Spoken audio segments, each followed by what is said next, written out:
Amarji, so wonderful to be with you this evening and to discuss with you your splendid new Thank book, you. which I have had the great pleasure of reading. And I also, of course, was there at the discussion that Thank you you so had much. at the Yes. India Habitat Center and learned a lot more about some of the ideas and thinking behind this book. Let me start, Amarji, with an underlying approach and underlying principle that you've articulated and which reflects the very unique governance that Odisha has developed over the years. And that's the 5T model of governance. Can you tell us a little bit more about that?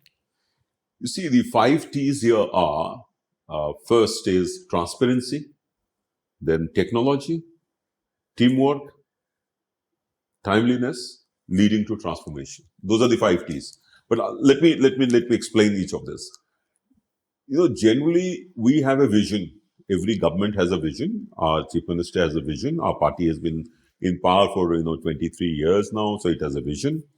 But what is the implementation framework so that you achieve the transformation that you desire? Your vision gets implemented, and this is the framework that we are applying, which is very unique. It is not there anywhere. Even during my days as a bureaucrat, I've never seen this in any other state. Now, it is. I'll explain each of these concepts, which I've written in the book itself. In one of the Exactly. in one of the op-eds, I've mentioned this. I explained that the 5T transparency is, of course, it's key to any governance model, and particularly in a democracy. And particularly where you think that citizens have the right to know almost everything. Then the next thing is technology. Now, this is something that we brought in to say that technology is a driver of change, not just incremental change, but transformational change.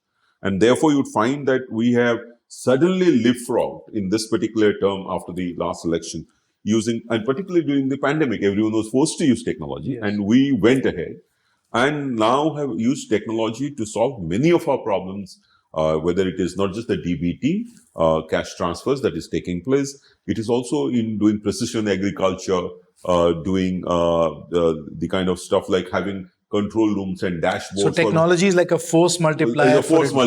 And for disaster management, it has been extremely useful. So I'll come to that, but let's first go through. So you are using technology there.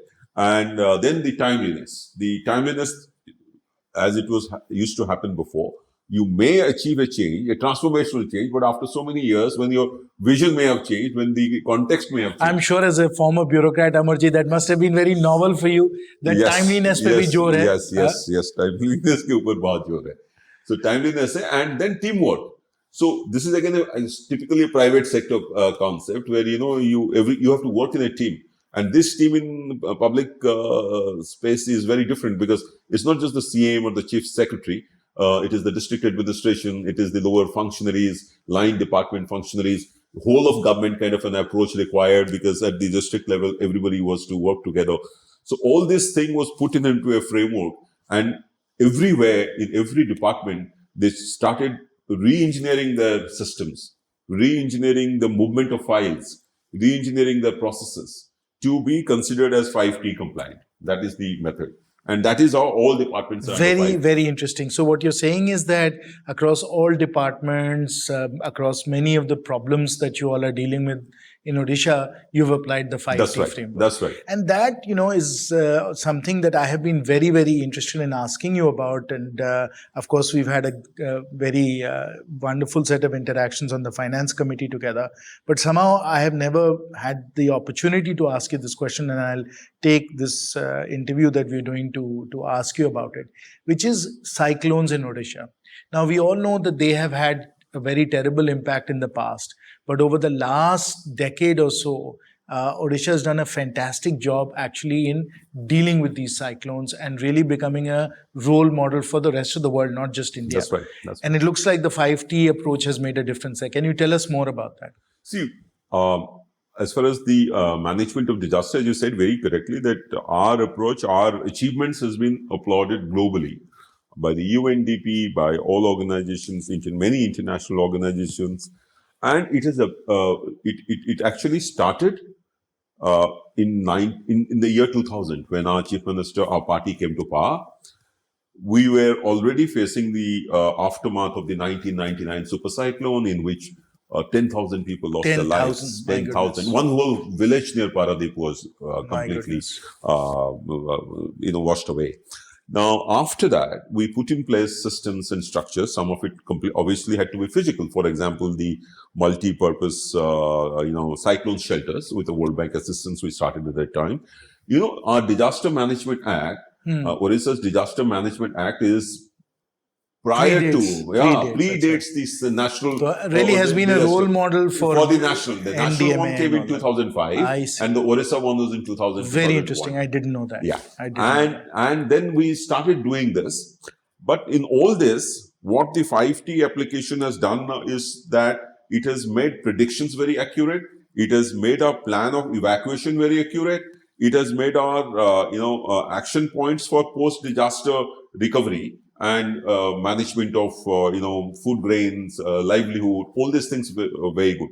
But I think more than all this was the approach, the vision that no life should be lost, zero casualty. That's what our CM said. That zero casualty is the approach that you have to adopt.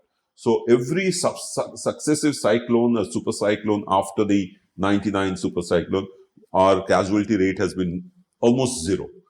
We have evacuated better and better. We have evacuated people like 15 lakh, 1.5 million. Remarkable. And in Puri, Fani, 1.2 million. And giving food grains to them. No strife anywhere. And how has these been accepted with the public? So obviously you have to make it come alive at the grassroots level. Absolutely. So that is the point. I think the success of our disaster management model is building community resilience. What I think doing all these things, of course, was necessary. This is like the hardware, but the software is people's resilience, community taking charge when they're facing the prospect or the specter of a cyclone, to move into the cyclone shelters without creating too much of a ruckus, and also taking care of the fact that there will be children, there will be mothers who might be pregnant at that time, they might be delivering, so having a separate room there in the cyclone shelters, not a room, a separate space. No, the community itself has taken charge. And this has happened, I think, by a continuous process of interacting with the community by the state leaders. It is not bureaucracy driven anymore. तो माननीय प्रधानमंत्री जी का हरदम कहना होता है कि अगर आपको कुछ सामाजिक परिवर्तन लाना है तो उसको जन आंदोलन में बनाइए. That's it. And वही आप कह रहे हैं, community resilience has become a जन आंदोलन. मतलब हर लोगों ने इसको अपना लिया है और ये भी लिया है कि जो हम चार्ज ले रहे हैं, माने we are not looking to government. I see. Very proactive. हमको अब बताइए कैसा करना है. They know कि this is the protocol, this is the SOP. हमको यहाँ पे जाना है, वहाँ पे 2 दिन रहना है, इतना हमको जरूरत है. Unnecessary will not disturb the government. That is truly fascinating, Amarji, because now let's come to COVID, right? That is the one disaster management community resilience that you built. That is really the one we transported into COVID. That is the one because there was no model. Correct. There was no framework. Correct. Not for Government of India, not for any state, not for Odisha. But what we did, that in the absence of anything, just took this model, built that community resilience. No state in India, the Sarpanch was given the power of a collector. Because we realized that if we empower him, he will take charge. So in the villages, during the first wave, if you remember, our main protocol was social distancing, hand sanitization. Correct. And I think being careful, that's all. Because there was no vaccine at that time. No vaccine, So in these villages, once we gave the power of the collector to the Sarpanches, anybody coming from outside, even of the village, working in the शहर में जो है, तो उनको एक घर बना देते थे गांव के बाहर, वो वहां पे आके 15 दिन रहेगा. क्वारंटाइन का जो पीरियड था, isolation, and then you come in. Very interesting. So government का role, you just see, when even our health system in Odisha is one of the poor, not very good compared to other states. But what it has done is that the people took charge. And I think they were ingenious in developing various local ways. The very interesting thing is, and I must recommend to everyone to read this book, because you have provided all those details on how you've built on the success of disaster management to really manage the whole COVID situation so well. Now, one final question on the 5 Ts, which is how do you find, because of course you worked all across India, how do you find local governance? आपने सरपंच की जैसे बात की. How do you find local governance in Odisha being different than it is in other states? And I'm particularly interested because I'm obviously thinking about my state, which is your neighbor, Jharkhand. yeah. And thinking to myself कि भाई अगर हम लोगों को local governance को और सुदृढ़ बनाना है और बेहतर बनाना है तो ओडिशा से हम लोग क्या सीख सकते हैं? नहीं, मेरा पॉइंट उसमें 3 चीज है मेरे ख्याल. पहला चीज ये है कि we have held elections on time. Election process को जैसे होना चाहिए, जितना ट्रांसपेरेंटली होना चाहिए, फेयर एंड ट्रांसपेरेंट वैसे ही किए. And that of course is run by your state election commission. By the state election commission. Then number 2 is, and which is very important, that many states have not really given the kind of power that should be given to the local self-government, that is the village panchayats. Correct. That also is a state subject. That's a state subject. So out of 38 lists, 38 subjects which had to be transferred, in Odisha, I'm not saying we have transferred all 38, but maximum number of subjects. So you've really empowered the sarpanch. So we have really empowered them. Everyone, there are people who want to become a sarpanch, want to take charge of changing the village. So that is a kind of thing which has happened. That is, powers have been given, funds have also been given. Very interesting. So these three things, which we, of course, I think, previously the local self-government at the third tier, people used to talk about West Bengal, people used to talk about Tripura, people used to talk about Kerala. But now people talk about Odisha. And there the element is... So I think I have the title for your next book, Amarji, which is The Odisha Model. And you have to really describe this because I think this is still a story that many of us don't fully understand. And I think you and others that have worked on it for so long can really teach us as to how to really get to that third level of administration and really strengthen it. Because again, as a Lok Sabha MP, I can tell you that that's where the pain points really are for most people. गली नली की जो हम लोगों को देखभाल करनी पड़ती है, वो गली नली का काम है, वो तो लोकल एडमिनिस्ट्रेशन के लिए है. बट अगर वो एम्पावर्ड नहीं है तो फिर वो गली नली का समाधान कैसे करें? Absolutely. And that's why it escalates upward. Exactly. And I think the important thing is that community resilience comes from this. Exactly. Once you start empowering them, giving them to lead.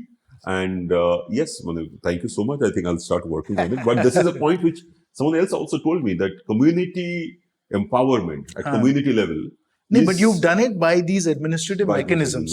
And ये बस बोलने की बात नहीं है, but you have genuinely and remaining within the current context and paradigm as well.